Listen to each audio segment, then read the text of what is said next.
اللہ کے محبوب علیہ الصلوۃ والسلام نے جو ہے وہ ذکر فرمایا، الا اخبرکم باہل الجنہ، میں تمہیں اہل جنت کے بارے میں خبر نہ دوں؟ تو ظاہر ہے صحابہ نے جھولیاں پھیلا دیں اور عرض گزار ہوئے کہ ضرور ارشاد فرمائیے، چونکہ ان کو یہ آرزو تھی کہ ہم اہل جنت سے ہو جائیں اور دوزخ سے اللہ کی پناہ مانگتے تھے۔ اور یہ بات ذہن میں رکھیے گا کہ دوزخ اللہ کی رضا کا مظہر ہے، جنت اللہ کی رضا کا مظہر ہے اور دوزخ اللہ کے قہر و غضب کا مظہر ہے۔ مطلب کیا؟ اللہ جس سے راضی ہوگا اس کو جنت عطا کرے گا اور جس سے ناراض ہوگا اس کو جہنم میں ڈال دے گا۔ تو جنت کی طلب کرنا یہ اللہ کی رضا مانگنا ہے، اس کی خوشنودی طلب کرنا ہے، اور دوزخ سے پناہ طلب کرنا یہ اللہ جل شانہ کے قہر و غضب سے پناہ طلب کرنا ہے اور اس کی امان مانگنا ہے۔ تو اس لیے ہمیں جنت مانگنے کا حکم دیا گیا، دوزخ سے پناہ مانگنے کی تلقین کی گئی، اور میرے اور آپ کے آقا و مولا نے اپنے غلاموں سے کہا کہ جب بھی اللہ سے مانگو تو جنت الفردوس مانگو، یہ جنت کا اعلیٰ درجہ ہے۔ تو اللہ ہم سب کو جنت کے اعلیٰ مرتبے عطا کرے اور نار دوزخ سے ہمیں محفوظ فرمائے، آتش دوزخ سے ہماری حفاظت فرمائے۔ تو ہر صحابی کی یہ آرزو تھی، تمنا تھی کہ ہم جنت کے مستحق ٹھہریں۔ تو فرمایا کہ الا اخبرکم باہل الجنہ، میں تمہیں اہل جنت کے بارے میں خبر نہ دوں؟ تو پھر ارشاد فرمایا الضعفاء المظلومون، جو کمزور ہیں اور مظلوم ہیں وہ اہل جنت ہیں،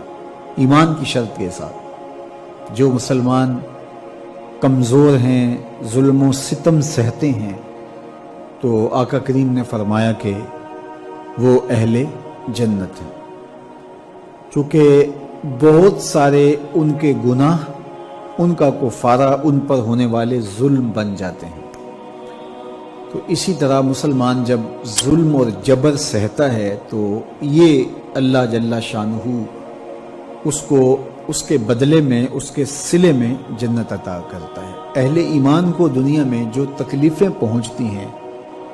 تو ان تکلیفوں کے بدلے میں ان کو اجر دیا جاتا ہے، حتیٰ کہ جو اہل ایمان کے پاؤں میں کانٹا بھی چبھتا ہے اللہ اس کی بھی ان کو جزا عطا کرتا ہے۔ اور ایک حدیث پاک میں آتا ہے کہ اہل بلا کو جو قیامت کے دن اجر و صلہ عطا کیا جائے گا تو لوگ آرزو کریں گے کاش کہ ہماری کھال اور ہمارا جسم لوہے کی کینچیوں سے کاٹ دیا گیا ہوتا۔ تو آج جو صلہ اس کا حشر کے روز دیا جا رہا ہے۔ تو مظلوم بن جائیں، کبھی ظالم نہ بنیں، چونکہ ظلم قیامت کے اندھیروں میں سے ایک اندھیرا ہے، اور مظلومیت یہ دخول جنت کا سبب اور ذریعہ ہے۔ تو حالات میں بعض اوقات اس طرح کی صورت بن جاتی ہے کہ یا آپ ظالم بنیں یا آپ مظلوم بنیں، تو اس وقت مظلوم بننے کو اختیار کر لیجئے گا، ظالم کبھی بھی نہ بنیے گا، چونکہ ظالم کا ٹھکانہ آتش دوزخ ہے اور مظلوم کی جگہ اللہ کی جنت ہے۔ تو اللہ کے محبوب علیہ السلام نے فرمایا الضعفاء المظلومون، جو مظلوم کمزور لوگ ہیں وہ اہل جنت میں سے ہیں۔ اب کشمیر کے مظلوم لوگ، فلسطین کے اندر جبر کی چکی میں پسنے والے، اور شام کے مظلوم مسلمان ایک طرف تو اذیتوں میں مبتلا ہے اور دل دکھتا ہے، اور دوسری طرف وہ مبارک کے مستحق ہیں کہ انہیں اس ظلم کے صلے میں اللہ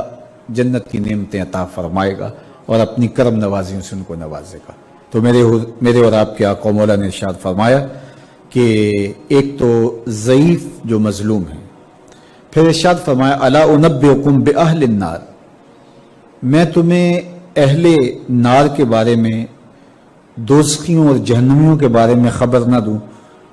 تو پھر خود ارشاد فرمایا کل جازری، ہر شخص جو اترا کر چلتا ہے، سرکش ہے، اور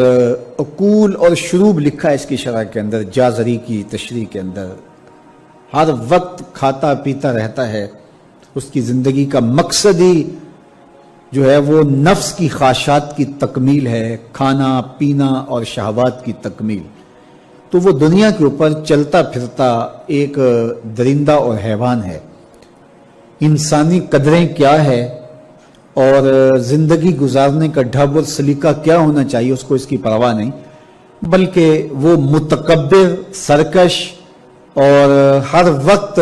جو ہے وہ عیش و عشرت کی زندگی بسر کرنے والا جازری۔ تو کہا کہ یہ اہل دوزخ سے ہے۔ پھر فرمایا الا اخبرکم بخیارکم، میں تمہیں خبر نہ دوں جو تم میں سب سے زیادہ بہتر ہیں۔ تو پھر جھولیاں پھیل گئیں، تو فرمایا کہ بخیارکم محاسنکم اخلاقا، فرمایا کہ تم میں سے سب سے اچھے وہ ہیں کہ جو اچھے اخلاق کے حامل ہیں، جن کا خلق اچھا ہے، جن کے رویے خوبصورت ہیں، لوگوں سے جو اچھے انداز سے بات کرتے ہیں، اچھے انداز سے پیش آتے ہیں، اور ان کا طرز زندگی خوبصورت ہے۔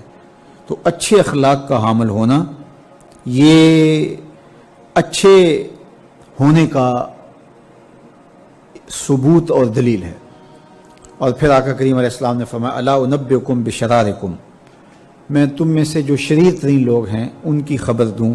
السرسارون المتشدقون المتفہقون، تین چیزیں حضور نے ارشاد فرمائی، سرسارون اور متشدقون۔ سرسارون ان کو کہتے ہیں کہ جو اپنی گفتگو کو کسی مجلس میں جب جائیں تو اس قدر وہ مجلس میں گفتگو کرنے لگ جاتے ہیں کہ کسی اور کو موقع ہی نہیں دیتے، اور یہ وجہ تکبر ہوتا ہے۔ کچھ لوگ تو ایسے ہوتے ہیں کہ بیچارے اپنی بات پوری کرنا چاہیں تو ان کی بات پوری ہو نہیں پاتی، ان سے بات سمٹی نہیں جاتی، یہ ایک ان کی کمزوری ہوتی ہے۔ لیکن کچھ لوگ کبھی ادھر کی کبھی ادھر کی، کسی اور کو بولنے کا موقع ہی نہیں دیتے، تو وہ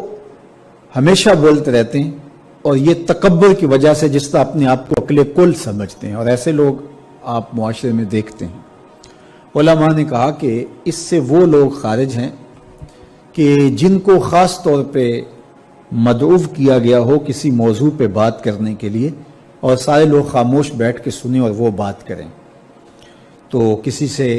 بوڑھا بزرگ تھا، کوئی دانشور تھا، اسی طرح علماء کو بلایا جاتا ہے تو ان کو کہا جاتا ہے ہمیں کوئی نصیحت کیجئے،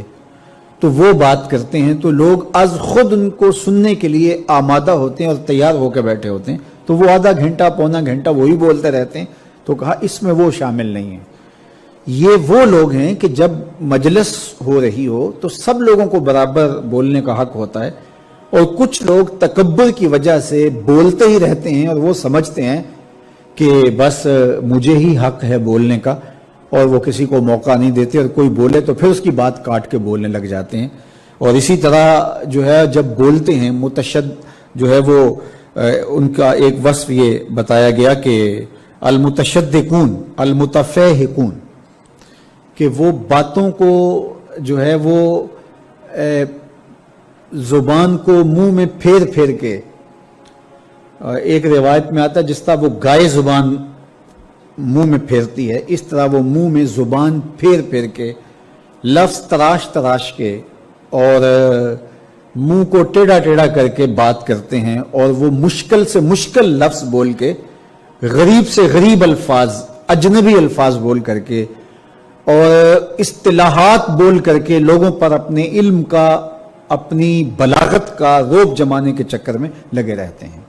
تو مقصود گفتگو سے معافی ضمیر کا اظہار ہے، کسی تک اپنی بات پہنچانا ہے۔ اگر کوئی شخص نکھری اور ستھری ہوئی زبان کا حامل ہو،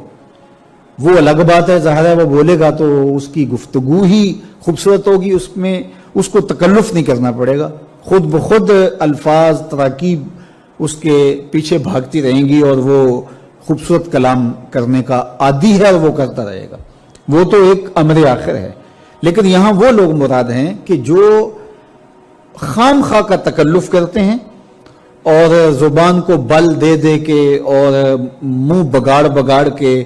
مشکل لفظ بول کے اصطلاحات بول کے لوگوں پر اپنے علم کا روب جمانے کے لیے کہ میں بڑا بلیغ ہوں اور بڑا فصیح ہوں